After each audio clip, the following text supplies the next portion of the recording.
Well, hello. I think I know half the people here. I don't even like podiums, so I'm just going to be totally casual. I'll be walking all over the place. Are you all pretty much familiar with what the expedition is, what we, where we'll be, that sort of thing? All right. Again, 4,700 miles of backpacking, canoeing, skiing, and snowshoeing. The first 700 miles, as the introduction mentioned, is by foot through British Columbia. That entails about the first 2 months. We'll be starting here May 2nd from Vancouver, British Columbia, and be following the North Thompson and Fraser Rivers right along here, along the Canadian National and Canadian Pacific Railways, which if you think about the railroads, you think, well, that's not quite as scenic. But with a party of 4, you need to use the railroad bridges for crossing these rivers and things. So there are some disadvantages to British Columbia, but then we'll be all out of shape then anyway, so take it easy. We'll reach Jasper Park right about here, right on the British Columbia-Alberta border, which incidentally is a continental divide, about June 25th. You can see what's going on about that time.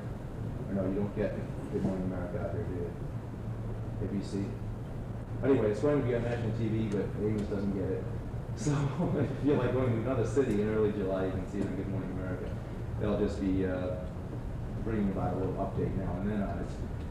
About July 1st, we'll be reaching Hinton, right here, Hinton, Alberta. That's where we make the transfer to canoes. Concerning British Columbia, our objectives, other than basically to get across the province, are very minimal. I will have him write the book during the expedition. The Little Brown publisher's backing is for the book rights, and I have to have the book finished by Quebec. So while the other members are out hunting and fishing, having a good time or whatever, I've got to burn the oil to keep the expedition paid for while we're out. The National Geographic story is for the same purpose. We have a photographer who will be shipping film back to the Geographic periodically. They kind of coached us along and prepared us for this. So seems that we're pretty well prepared. Hope so. It's a little late if we're not. Again, July 1st, reaching Hinton, we'll switch to canoe. We'll be there in Hinton about 2 days. We'll ship out our backpacking gear, purchase some gear up there locally, and continue on the Athabasca River, which is right here, which is a beautiful river. There's not a lot of rapids, not a lot of portages or anything. So after the backpacking work of getting across the Canadian Rockies, we can just kind of sit back and put our feet up in the canoe, which is one thing that I try to keep in mind in planning the route, that when you've got an extremely rough stretch to cover through a particular province or something, you don't want to go right back into another rough stretch. You want to have a time to take a breather. So I've tried to incorporate this back and forth type of thing, the easy stretch with the rough stretch, which is what the Athabasca River is. Little town right here called Fort McMurray, Alberta, which is the northernmost point we'll be. This line right here, this dotted line, is called the southern limit of permafrost, which is where the ground never thaws below, say you dig down a foot or so, and the ground is always frozen, so that'll give you some idea, even in August, of the weather at times. This dotted line right here is the southern limit of the timberline, right, across like this. So we'll never really approach that, getting the closest maybe 200 miles away, never actually be in the tundra or anything. At Fort McMurray, this is where we first start taking on some of the duties of the expedition, I guess you could call them, other than the obvious, other than the backpacking, recording the facts, recording the plants and animals, and how we're getting along with it, or whether we're to get each other's throats yet or not, as I'm sure we will be at one point along the way. But the oil fields of this area right in here are extremely extensive. You have what's called right in here the Athabasca tar sands, which has approximately 600 billion barrels of oil in a sort of tar state in the sand, which is about the same amount of oil as all known reserves in the world. The question right now is how can you extract the oil from those tar sands without totally destroying the ecosystem of the area. So I've been trying to raise support with Atlantic Richfield, Exxon, things like that, concerning this area to get a good idea of, from a layman's terms, what we feel the oil industry is doing in that area. The oil industry is really the villain of society right now, the way the media is portraying them. And I think it would be interesting to see how it's really going. Do the native people welcome those rigs in that area? Do they have to have that economy? Or are they in fact destroying the ecosystem, as so many believe. I haven't yet convinced Atlantic Ridge to be over it's a good enough idea though. So right here, this stretch is called the Clearwater River, entering Saskatchewan. We'll be on the Clearwater approximately next August, entering Saskatchewan. This is all through here, beginning a maze of lakes. It's just unbelievable. An area where if you're 200 yards away from where you think you are, you're totally lost. You can parallel an island for 5 miles thinking it is the shoreline and miss the channel that you have to exit by, and all of a sudden you have no idea where you are. The maps and the lakes, everything looks the same. So that's where the navigation come into play. No more fun with the out of the basket. Saskatchewan, Upper Saskatchewan is all through here is one of the more wild areas we'll be through. There are no towns, so to speak. It's mostly Indian reserves, no access other than a dirt airstrip, occasionally a dirt road, radio, telephone, that sort of thing. So I think we should get some very interesting stories out of that area in particular concerning the native peoples as they are in their most natural state. There are many areas in Canada where, for example, in a bar or a small store or something like that, there are still signs above the door, no dogs or Indians allowed. And we feel sorry for and are trying to help the American Indian, but the Canadian Indian is nowhere near the economic state that the American Indian is in right now. The National Geographic's interest is in such things as this. Of course, the obvious adventure story, the wildlife, all of that goes without say. But their primary interest is in the people. Not a picture of Nanook and his family in front of their little lodge in Saskatchewan, because anyone can take a picture of that. They want recorded on film and in notes, are living with Nanook and his family, or whoever it may be, eating and sleeping, washing their clothes in that way, eating the food that was cooked with the dishwasher or whatever in some of these just unbelievably poverty-stricken areas. That is their interest, and that's what one of our major goals is to, in fact, merge with these cultures as best as possible without really being an outsider. Approximately October 1st, next fall, we reach a little town right here on the Saskatchewan-Manitoba border called Flin Flon. Flin Flon is an excellent example of many towns in some of the more remote regions of Canada. It's a lot like the Wild West 100 years ago. You have trappers, miners, lumbermen who are out in the bush for 6 months at a time, seeing no one other than the people they're working with, having no fun, so to speak, just a pretty miserable life. They'll go out in the fall and run up a tremendous debt with the little trading post, getting all their supplies, and they'll come back in the spring and in their eyes be wealthy men, and for 2 weeks they'll tear the town apart and absolutely go crazy. This is another thing we want to record. We want to get in the action, so to speak, be part of that rather than standing away and taking pictures of it. It's identical to the westerns you see on TV, 100 years ago. They just tear the town apart as they come in. It's a fascinating town. We'll be in Flin Flon approximately 6 weeks during the fall-winter interim, waiting for the freeze-up. Another problem that I've had to cope with in planning this route is the weather changes. There are certain stretches where it would be impractical, for example, in British Columbia, to continue through the winter. We don't have the capability to do that. We don't have the experience. We don't have the facilities. So I have tried to find an area that is not that desirable to canoe that we can cover during the winter, which Manitoba is. The Lake Winnipeg, right here. Some of you may recall Eric Severide's accounts of canoeing Lake Winnipeg 50 years ago or whenever he had 40 years ago.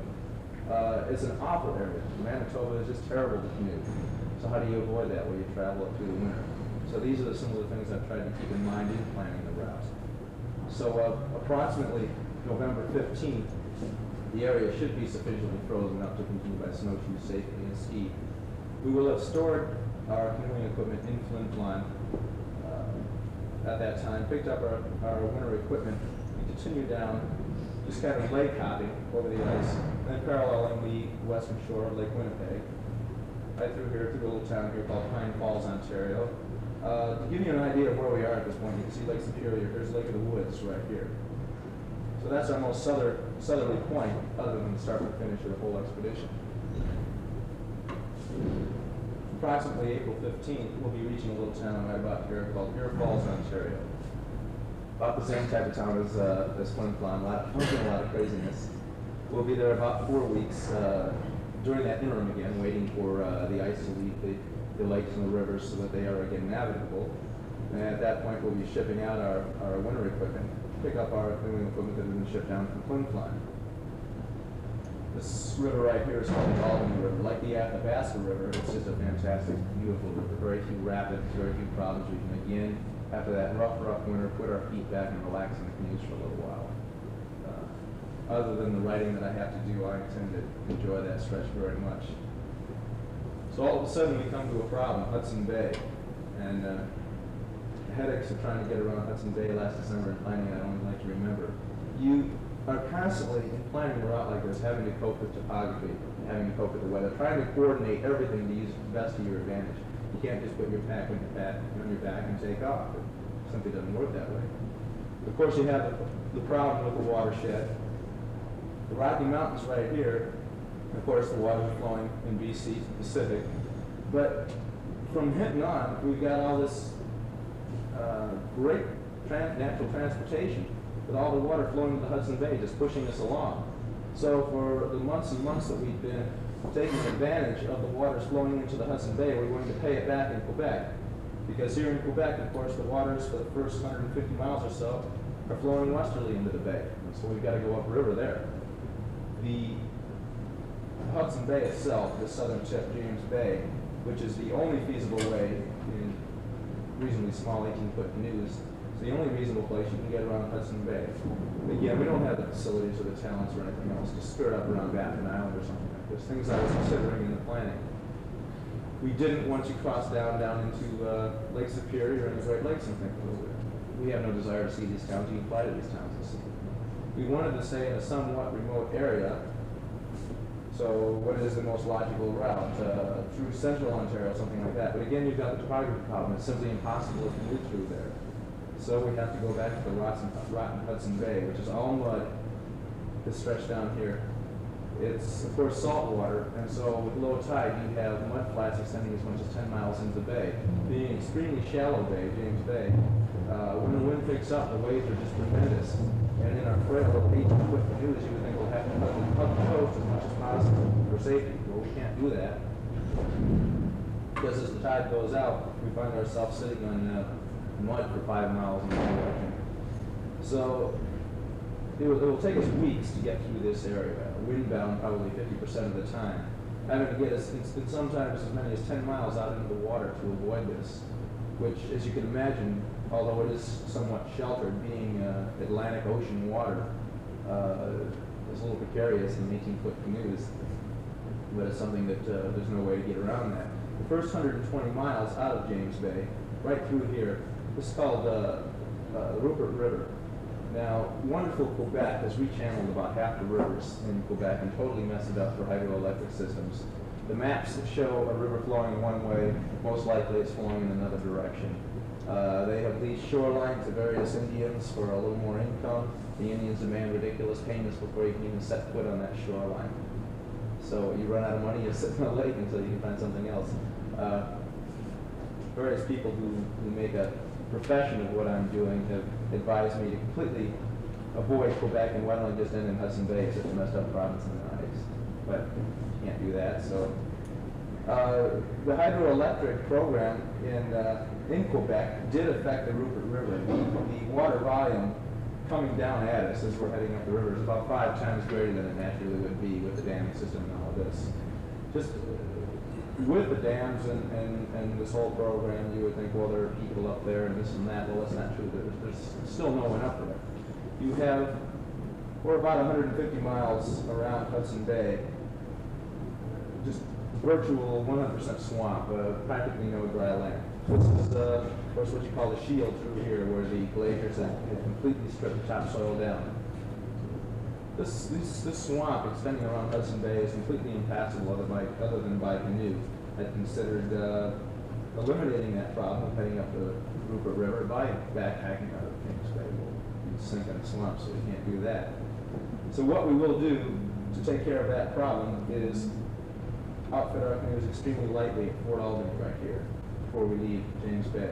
Just enough for 5 or 6 days as far as food's concerned to get us through that first 120 miles. That way, with our 15 portages, however many it is a day, which will be very close to that, probably more canoe carrying than canoe paddling, we won't be terribly overloaded.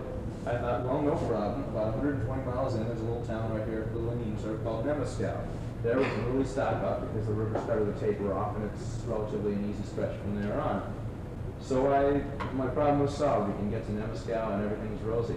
Until a few months ago when a friend of mine who'd been through that area not too long ago mentioned, hey, Nemascow's abandoned, and there's nothing else for hundreds of miles, so what are we going to do? So we've got to fly in there. Pontoon plane will fly in and drop us supplies. We'll need 4 weeks of supplies at that point. It'll be the longest time we're out without any supply points. I'm sorry, I neglected to mention we have 25 supply points all along the way, averaging about 10 to 12 days between times when we'll pass through a little one-horse town, that sort of thing, to pick up food, more film from the Geographic, that sort of thing. But here in Quebec, an extremely isolated area right through here, there'll be 4 weeks without that. Give us a good opportunity for a little rest up, get our notes together, that sort of thing. This black circle I just made, that's called Dolbeau, Quebec. All of a sudden we're getting back into civilization, back to the polluted waters and everything else. And the last 50 miles from Dolbeau to Tadoussac on the St. Lawrence right here. This is kind of like canoeing down the Chicago River or something, not quite that bad, but so we reached Tadoussac about October 1st of '78. And that is basically the route. Now, when someone hears the route, when I talk to reporters and things like that, people say, fantastic, oh, this is so great, it sounds like so much fun. And people fail to realize 50% of an expedition. The thing I didn't realize when I left school and started planning this business end, marketing the expedition, getting someone to put up $23,000, which we needed to finance it. Where in the world are you going to get that kind of money? When I first started planning it last December, I thought, well, no problem. I can incorporate that Lindbergh type adventure story and get the people to rally behind, and it will just be great. Well, it doesn't work that way. You can't get anything for nothing. You have to have something you can offer an organization if they're going to put money into it. So this is what I had to do with the National Geographic. I planned approximately an 80-page proposal outlining the entire expedition. They smiled and said, very nice, and put it on the shelf and started collecting dust. And then Gil Grosvenor, the editor, just happened to have the story in the Washington Post and said, who is this guy? And took off from there. So a lot of the success that we've gotten so far concerning the financing has been totally by chance. It'd probably be still paying houses if the Washington Post didn't stick their neck out and let me come out with that story. It's a lot of pacing up and down, a lot of waiting for that phone call, a lot of passing bad checks, praying for that advance to come through, which happened there before my first advance from the National Geographic. It was getting pretty tense. You have to spend money to make money, and I had to keep spending money if I was going to make any money, and I had nothing coming in. I was getting pretty worried there for a while. But they did come through, and from that point, flew out with my photographer, Charles Bratz, from Stevens Point, Wisconsin, and gave him a little coaching, got us our camera equipment and all of our film, a phenomenal amount of film. They expect us to go through about 50 rolls a month to film. It costs them approximately $40,000 for a full page of photographs. So when you have that kind of cost going into a picture, they told me film is your cheapest commodity. I'm not used to that. I'm still in the cinematic stage, so it's all very awesome to me. Then you have the literary aspect. The National Geographic's financing will take up a considerable part, but we still have quite a bit to raise. I got a reasonably good literary agent in New York because this has been boggling me completely. I had no idea what to do. And Little Brown Publishers did come through, but again, the stipulation is I have to write the book while on the expedition, which I was looking forward to just putting my feet up whenever I could and taking advantage of the salmon run on the Fraser, but what can you do? We still do have a considerable amount of money to raise. I'm not too worried about that. The publicity has been very good. Other magazines, Times, Sports Illustrated, magazines like that are coming out with stories in the future. So I think that most important aspect, the marketing of the expedition, is completed. So those months and months of planning and wondering is it all going to go down the drain is over. And for me, the hardest part is over. I think the planning of the expedition has been harder than the actual carrying out of the expedition. So basically, I've just been rambling along, and if you have any questions yourselves, please jump in, because I'm sure a lot of things I've skipped over very quickly. Yeah? Who are the three other people that are going with you, and why did you choose them? Terrible overload, excuse me. Again, Charles Bratz, as I mentioned from Stevens Point, he's graduating about 2 weeks early to come along, and didn't seem too terribly upset about missing graduation ceremonies. But he had gotten in contact with me from some people at University of Wisconsin who heard about the expedition. I did need a photographer, and so photographers were submitting material to the National Geographic for them to look over and then say, well, this guy's all right, he's not going to cut it, that sort of thing. So Charlie was selected without my ever meeting him. I was a little apprehensive about it, and luckily it worked out all right. But that was kind of an apprehensive moment. Neil Kogan is another member.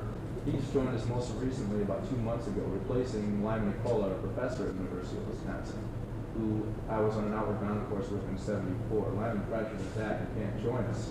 He'll be the spokesman for the expedition while we're out. Neil is from Bowie, Maryland, a 24-year-old graduate from the University of Philadelphia, I believe. And he's, I would suppose, the most inexperienced of the group. Actual experience on the trail, backpacking experience, canoeing experience, that sort of thing, but it really played a minor role in the selecting of the members. This is not an Everest climb. It's not an impossible expedition. The fact it's never been done before. It's a relatively easy route. The fact it's never been done before is because it's an 18-month, 4,700-mile trip. Who wants to live with somebody for that long period of time? You know? So my main concern in selecting these people was are we going to get along? Are they going to be a nice, cohesive, tight, cohesive unit? Are they not going to give up after 6 months and say, hey, I want to go back to my job, that sort of thing? So that was my primary consideration. The other member is a guy by the name of Mark Jusko from Downers Grove, Illinois, where I just was yesterday. Mark I'd been canoeing with in high school for quite a few years. He's worked as a guide in Ontario and that sort of thing. So he's very experienced in canoeing. Mark's been in it since last November when I first really got serious about the idea. My friends here from Beta Delta Chi can probably remember last winter when I should have been studying. Instead I was looking over maps and dreaming about this thing. That's a very important part of it, is that dreamer versus reality type thing. And for so long it really just was a dream, and I thought I was fooling myself and everything else. And the trick has been to incorporate the reality versus the dream. I suppose the most important thing I've learned, if it flopped tomorrow, if National Geographic and Little Brown called me tomorrow and said, hey, we're pulling out, and the whole thing fell apart, I think it would still have been worth it because it really does teach you that nothing is impossible thing, that worn out old cliche that I thought was so ridiculous. It's truly amazing. It really works, that anything you feel like doing, if you really set your heart to it, does work. Because when I first went to the Geographic, to Little Brown, the Viking Press, all these people I've been contacting, course to course, they look at you and they say, hey, he's 20 years old, he looks kind of scraggly, he doesn't have any other expedition experience, who's he trying to fool? And so I've had to make up for that by extremely meticulous planning down to anticipating 56 Brillo pads to get us over the 18 months. You know, anything and everything, things that are totally ridiculous. But the more planning, the more confident the financial backing is. Yes? Have you done any physical conditioning or anything? My fingers are in shape from the typewriter, and that's about it. The other three members kept talking about what should we do to get in shape, what should we do to get in shape. And I kept saying, don't worry about it, just have fun and make as much money as you can to throw into the kitty, because we're going to be out there for 18 months, and the first 2 weeks on the trail will be in shape. If it was a 1 or 2 month expedition, we would certainly have to be doing a lot of training, but I've been so busy, I haven't had time. And I certainly don't want to be dragging behind the other three members. So it's one of the least of my concerns. My major concern for the last 5 months has been the business end, which is really kind of discouraging. You kind of lose that adventure spirit now and then because it has turned into such a business. But again, this isn't mid-20th century when people were at that time willing to rally behind a great adventure story, the Birds and the Scotts and the Perrys and all of that. That's pretty much over. People want to know, how am I going to get a buck out of it if I'm going to put some money into it? So I've had to combat that all along. It's kind of a shame, but it's reality. Anyone else? Okay. Talked a little shorter than expected, but I guess I covered everything. So I do appreciate you all coming down now. You are going to bring lots of cutters and things like that? Oh, yeah. I should mention that when I mentioned 56 Brillo pads, I didn't mean we're going to pack 56 Brillo pads out of first. We'll be resupplying this all along the way. I figured 20 gallons of liquid soap and all sorts of crazy things. So when someone first looks at our equipment list, they go, what in the world? My God, even had an orgy with soap in British Columbia? They don't realize that this is 25 supply points. You pick up a quart here and a quart there. That's you have caches, or you just stop and No. to buy or something? There's a point in Manitoba where we're going to have to find someone in Flin Flon to meet us by snowmobile to drop off supplies.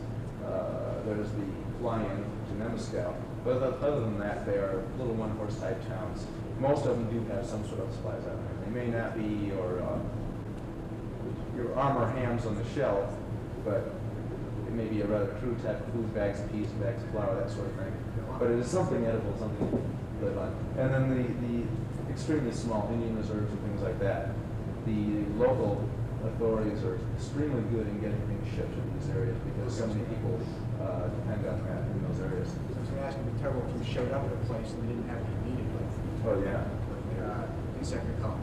I used to live in the Northwest Territories. Oh, really? Yeah. Around Yellowknife? Or? Fort Simpson. Right. And airplane pilots would crash in the area and didn't have insect repellent. They finally, crazy, actually out of their mind for mosquito bites. Yeah, I guess the mosquitoes in some of the upper areas of Canada, particularly Northwest Territories, they've been known to down moose. They're so bad. Oh, yes. Yeah. Who do you have supervising your supplies, making sure that the supplies will be there when you get them? Myself. Who do we have doing what? It's myself. Something like this, there's so many things to consider. The other three members kept saying, what can I do to help out? You know, they see me a nervous wreck, which I think I probably come close to 4 nervous breakdowns during this thing. And they say, what can I do, you know, to help out? And you really can't do anything because I stepped on toes so many times with the National Geographic and these various other places. They're an extremely conservative, very tight organization. You don't dress how you want to dress when you go there. You don't talk how you want to talk. You act accordingly. And I stepped on enough toes to realize that you have to kind of think things out before you go into one of these places. So I really couldn't feel comfortable in allowing the other 3 members to be making these contacts and that sort of thing without seeing the day-to-day activity that you wouldn't know unless you were living in the same place I was, what was just going on. I should mention, though, by the way, another financial contributor is David Ellicott, the fraternity where I live here at Iowa State. The national out in Boston is kicking a little into the kitty, which is certainly appreciated. But we're always looking for contributions, though. Does anyone else have any questions? If you're on the trail in British Columbia, then can you be sure your supplies are going to be there in order to get south for the winter? No, we can't. And I don't even want to think about it. It's not like it's starved for supplies to show up. We're never more than a week away from some type of point, an airstrip, radio, telephone, something like that. If someone calls and has 4 ribs sticking out of them, it would certainly be bad carrying in the bottom of a canoe for 4 or 5 days to get them back to civilization. But it wouldn't be that terrible situation. Neil was a volunteer fireman for 5 years and was pretty close to a paramedic. So I think we would have enough to handle anything like that. My biggest concern was I couldn't get a good drug anywhere, a good pain-killing drug. I couldn't imagine myself with a broken leg for 5 days, you know, trying to get back without something like that. And the abuse is so bad. Doctors, they wouldn't let Jimmy Carter get one of these things unless it was an illness. So a lot of things like that. Red tape and legal ramifications, those sort of things have been a bigger problem than the whole darn trip. Like I said, I think the 5 months has been harder than actually carrying out the expedition. I've had to fight the bureaucracy and red tape all along. I just didn't put my pack in. I envy more than anything the explorers of 200 years ago who can just throw their pack in their back and take off. You can't do that anymore. You know, the IRS is on my back all the time, and this and that, and everything you can imagine. Yeah. I was wondering if you had like an appendicitis or things. Have you had major medical checkups all 4 of you? Oh, I had physical in a couple of years. If you had appendicitis. That's right. Seriously, I've been so busy with some of these the business aspects of it, some of the major things. With something like a physical, I'm just going to have to say, well, I'm in shape, and let's hope. Appendicitis, I went over with the doctor, and Neil went over with the doctor quite a bit. There are ways of stalling the actual rupture of appendicitis, which was my biggest fear was an appendicitis attack. You know how to take care of a broken leg or this or that. What do you do about appendicitis? You can't just cut the guy open on the trail. But there's a procedure of flexing your legs up by your chest, that sort of thing. Then you can stall it for approximately 2 weeks before his rupture. Quite a bit of pain, but at least the guy makes it, supposedly, to get good. Let's hope we don't have to incorporate that. Any other questions? Yeah. Do you speak like French? Can you communicate with? I mentioned that in the proposal that I was taking a French class last spring to take care of Quebec. I never did get around to it. I was so busy with the other things. I'll probably pick up one of those little tour guide things and sign language. Yeah. Do you have places along the trail where you can pick up time if you get behind? Pick up, Say like you- pick up time? Yeah. Yeah, there are route alternatives. For example, let's say British Columbia. Let's say I've just totally miscalculated and all my figures are completely inaccurate. And instead of taking 2 months to get the 700 miles to British Columbia, it takes us 3 months. Well, we can completely eliminate, right here, the Athabasca. You can see this big hump of the Athabasca. The reason it's 3,500 miles to drive across Canada. The reason it's 4,700 is because you have these zigzagging back and forth. Should we lose time somewhere, so much time that we can't get to Flin Flon by winter, that sort of thing, we certainly don't want to be sitting in Saskatchewan with the ice over lakes and our canoes, totally useless. But so in a case like that, we can take the North Saskatchewan River, which runs in almost a straight line right across like that. That would say 2 to 3 weeks to get to Flin Flon. The only problem is you have Edmonton or somewhere in here, you have Calgary down here, you have Prince Albert in here somewhere, and it's kind of like coming from Minneapolis, I guess. I would like to avoid that. There are route alternatives throughout the entire expedition so that if something should occur, we don't sit down and cry on each other if it comes up. You know, we tried to anticipate. I can't recall who is it that came up with the law that whatever wrong can happen will. That's how you have to think in this type of thing, that you certainly can't afford everyone to always feel they're right. But I certainly can't leave with a black cloud on my head. And I think my biggest job is to keep everybody happy so that we get to go back without cutting each other's throats. And anyone else? Yeah. Are you gonna live off all supply provisions, or are you gonna like eat wildlife from that, or you gonna just? Well, we'll certainly be doing a little hunting and fishing. I mean, Mark Jusko from Downers Grove, who's our naturalist, had some of his cattail root salads and things like that, which are really good. So, no, we're not going to be living on Mountain House Chili Mac for 18 months. Just like talking about Nanook and Saskatchewan, I want to incorporate the natural surroundings as much as possible. If Nanook is eating something that you could drop shotgun shells into the soup and it's going to float on the top, I would like to eat that also. You want to get the whole feel of the whole experience. Because 2 years after the expedition, I don't want to sit down and say, man, I wish I'd have thought about the gold fields of Upper Saskatchewan and done a little panning for gold. That really would have been fun. Why don't we get the thing together and do it again? We can't do that, of course. Now, the National Geographic does fly people back. Our photos, our slides are just terrible. And they say, well, you had some good stuff here in Saskatchewan, but you really blew it as far as getting on film. Those guys are so darn rich, they just fly you right back up there. They've done this with friends of mine quite a bit on people they've financed before.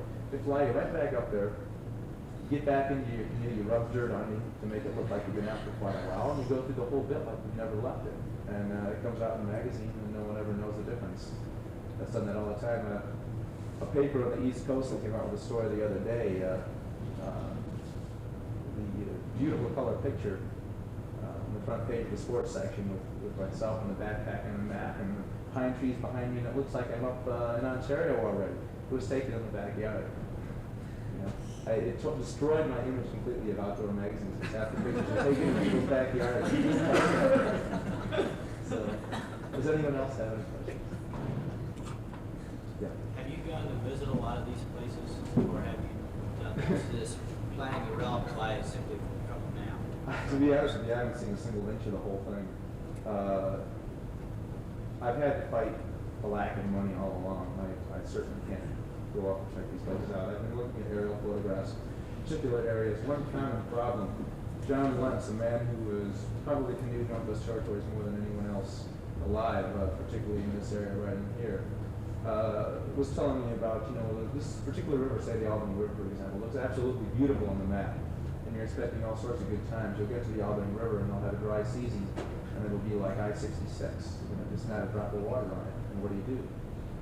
So the way I've tried to combat that is calling the locals as much as possible. I talked to a woman, Martha something or other, last January up here at Fort Albany, their power lines had been down for 4 months from a storm. That's how isolated they are. And she was telling me, I was so concerned at the time about the Rupert River, that I was talking about earlier, the Nemascal. And at that point, I was ready to abandon the whole thing because I couldn't figure out how to get out of James Bay. And I got a hold of her. She was a clerk somewhere or something, just not an official, because the officials will say, well, call Ottawa or something, and they don't know anything in Ottawa.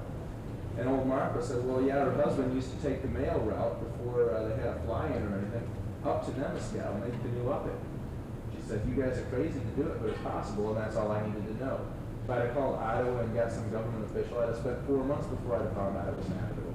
But old Martha told me right away. So a lot of the work has had to be done that way. My phone bills have just been unbelievable. So is that about it? Well, I think I can speak for the whole crowd here and say that there's a room full of envious people. And I'm sure we'll all be thinking about you and your trip, and good luck.